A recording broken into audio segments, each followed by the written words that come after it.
آج بات کرتے ہیں استخارہ اور نماز استخارہ کے حوالہ سے۔ جب کوئی شخص کوئی کام کرنے کا ارادہ کرتا ہے تو اسے چاہیے کہ اللہ تعالیٰ سے مشاورت کر لے، ٹھیک ہے؟ چاہے کوئی بھی کام ہو، کسی بھی قسم کا دنیاوی کام ہے، تجارت ہے، کاروبار ہے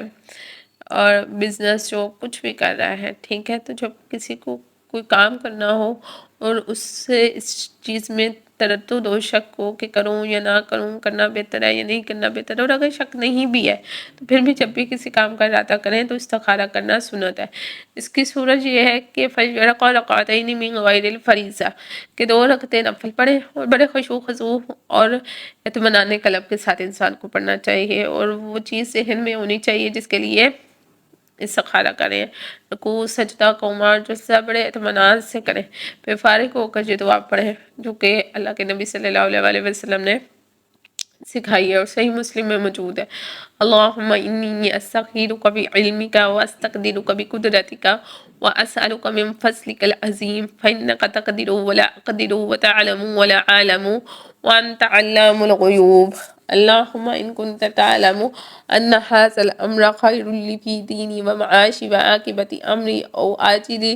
امری وآجلہ فقدرہ لی ویسرہ لی ثم بارک لی فیہ، وَإِن كُنْتَ تَعْلَمُ أَنَّ هَذَا الْأَمْرَ شَرٌّ لِّي فِي دِينِي وَمَعَاشِي وَعَاقِبَةِ أَمْرِي أَوْ عَاجِلِ أَمْرِي وَآجِلِهِ فاصرفه عني واصرفني عنه وقدر لي الخير حيث كان ثم أرضعني به۔ یہ دعا صحیح مسلم میں موجود ہے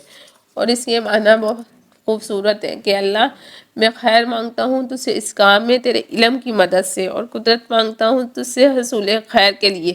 تیری قدرت کے تجھ سے سوال کرتا ہوں، اور میں تجھ سے فضل عظیم چاہتا ہوں۔ تحقیق تو قادر ہے ہر چیز پر اور نہیں میں قادر کسی چیز پر، اور تو غیب جانتا ہے اور میں غیب نہیں جانتا، ٹھیک؟ اور تو بے حد غیب جاننے والا ہے پوشیدہ باتوں کا۔ اے اللہ اگر تو جانتا ہے کہ یہ کام جس کا میں ارادہ رکھتا ہوں میرے لیے بہتر ہے، میرے دین میں، میری زندگی میں، میرے انجام کار میں، یا اس جہان میں یا اس جہان میں، بس مہیا کر اس کام کو میرے لیے اور آسان کر میرے لیے، پھر برکت دے اس میں میرے لیے۔ اور اگر تو جانتا ہے کہ یہ کام جس کا میں ارادہ رکھتا ہوں برا ہے میرے لیے اور میرے دین میں اور میری زندگی میں اور میرے انجام کار میں یا اس جہان میں یا اس جہان میں، بس پھر اس کام کو مجھ سے اور پھر مجھ کو اس سے اور مہیا کر میرے لیے بھلائی جہاں بھی ہو تو پھر مجھے اس کے ساتھ راضی کر، ٹھیک ہے؟ تو جب آپ یہ مسنون استخارہ کر کے کوئی کام کریں گے، یعنی یہ دعا پڑھ کے آپ نے سو جانا ہے، تو اللہ تعالیٰ اپنے فضل سے ضرور اس میں بہتری کی صورت پیدا کرے گا۔ اگر آپ رات میں استخارہ کریں ہیں تو سونے کا ہے، اور برائی سے آپ کو بچائے گا بھی۔ بہتر ہے کہ کسی کام کے کرنے سے پہلے، چاہے وہ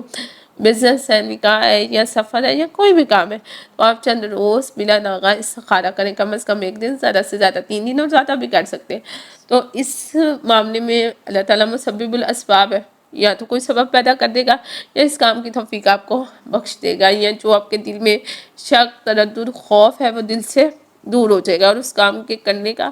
عزم جو ہے آپ کے دل میں اللہ تعالیٰ پیدا کر دے گا، اگر وہ آپ کے لیے ٹھیک ہے۔ کیونکہ لوگوں نے کچھ مسکنسیپشنز بھی بنائے ہوئے ہیں کہ جی کوئی جھنڈی دکھائی دیتی ہے، کوئی خواب آتا ہے، ایسا کچھ نہیں، لوگ پیسے دے کے استخارہ کروا رہے ہوتے ہیں، جو کہ بات غلط ہے۔ آپ خود استخارہ کریں جو کہ طریقہ بتایا گیا۔ ہاں اس میں یہ ہوگا کہ اگر جس کام کا آپ ارادہ رکھتے ہیں اور وہ آپ کرنا چاہتے ہیں تو اللہ تعالیٰ آپ کے دل کو پرسکون کر دے گا،